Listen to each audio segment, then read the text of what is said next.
Okay, so get this. Your life sucks. You're getting mogged out of your crush by a busty blonde shorty, and everyone thinks you're boring. I mean, your boss can't even remember your name. At this rate, you're doomed to a future of endless NPC shenanigans. To make matters worse, your wannabe rockstar brother took out a massive loan and disappeared without paying a single penny, leaving you and your family flat broke. Instant ramen every day broke. Lucky for you though, the spirit of Jimi Hendrix appears out of nowhere and plugs himself into you. Wait. Not in that way, bro. In a beautiful, transcending musical way, lending you his divine powers to shred some guitar like a true rock star. Now you're the farthest thing from boring, but there's a catch. Here we go! In exchange for Jimmy's powers, you must become a guitar legend before you turn 28, in exactly a year, or you will join the 27 Club. If you don't know what the 27 Club is, let me explain. So apparently it's cool to die at 27 or something. So many legends died at this age. Jimi Hendrix, Amy Winehouse, Jim Morrison, Kurt Cobain, XXXTentacion, you get the point. But obviously you don't want to die. Why work so hard to become a legend when you can't even live to enjoy it? So now you gotta pursue your dream or it's over for you. It's curtains. Well, this do or die situation is exactly what happened to Shiori Honda, an English teacher that gave up on her dream of being a legendary guitarist for a life of pure and utter mediocrity. Let's go! Shiori, experienced by Yuko Osada and Kazuya Machida, takes you on a transformative journey, as Shiori is thrown into the chaos and hardship that comes with rebelling against the status quo. You follow her as she gains like-minded allies in the hope of creating a band, all with their own quirks and relatable backstories. As my first manga, I was really impressed with the amount of depth that a story about rock music was able to pack into its characters. The art is beautiful to look at, and it definitely made me laugh a few times. It really does set the bar high. Strap in and get ready to hear me out. The main character Shiori is probably the character who impacted me the most. She represents all those people who never got the chance to follow their dreams and truly do something that makes them happy. In today's modern society, many of us are under pressure to find steady, high-paying jobs that will put us in a position to live a quote-unquote happy life, regardless of if we even like it. It's like a paradox. You have to be unhappy so that you can be happy? Like what? On the other hand, with the internet being a constant part of our lives, many people have been able to chase their hobbies and turn them into something they can live off of. Like look at me, I'm making a damn manga video right now. Anything is possible.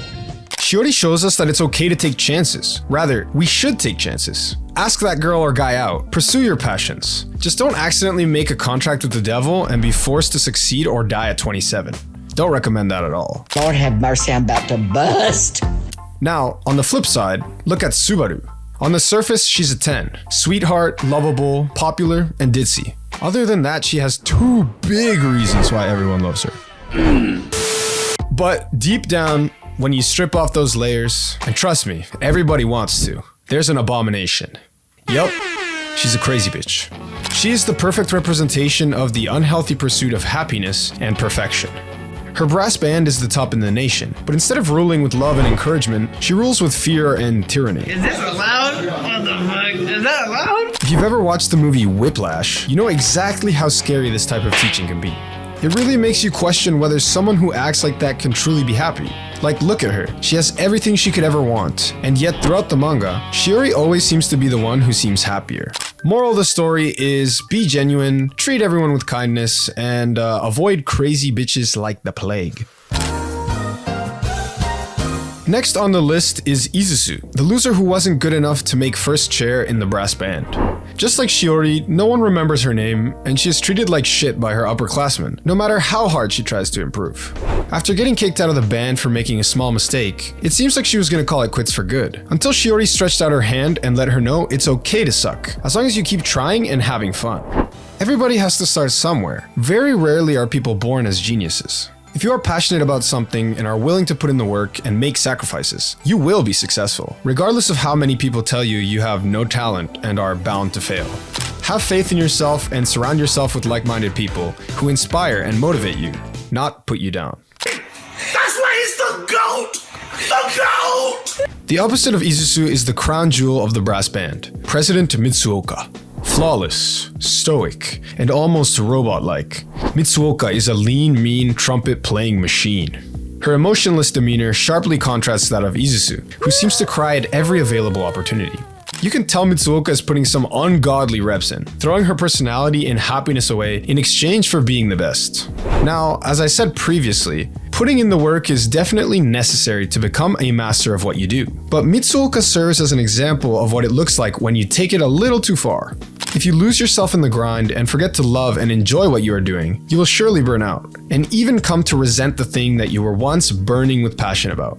This unhealthy relationship with success will only cause you problems in the long term, so try and keep some humanity in you and make sure to enjoy the process. The principle in this manga represents the loss of innocence that all of us will experience at some point in our lives. As we grow up, the joy and ecstasy that we experienced from our favorite things of our youth slowly fade as we are beaten into submission by the responsibilities and busyness of adult life.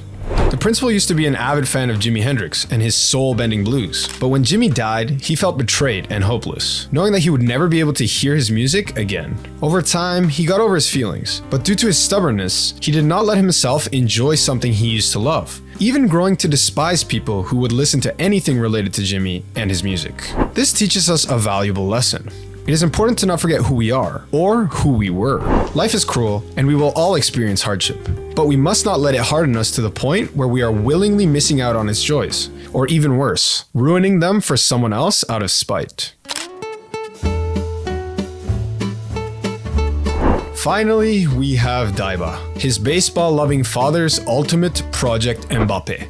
He will be the star baseball player that will take their team to the national championship and win. There's just one problem. All this boy wants to do is shred some drums. Daiba embodies the unfair pressure and expectation to succeed that is dumped upon many kids by their parents. Of course, it's okay for parents to want the best out of their children. After all, many parents have made monumental sacrifices to make sure their kids have everything, so it's only fair that the bar is set high. However, there is a line that can be drawn between healthy expectation and unhealthy vicariousness.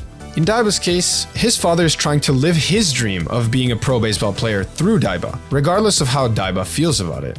This is a recipe for disaster. Imposing your vision of what someone's life should be like on them will always do more harm than good. The lesson here is that when it comes to our loved ones, the best we can do is support and encourage them to strive for excellence in whatever they want to do. Dog, check out some of these panels. Cooked, cooked, cooked, cooked. They just keep cooking, man. There's no shortage of comic relief too. Jimi always cracks me up. Bro is always doing some random shit in the background.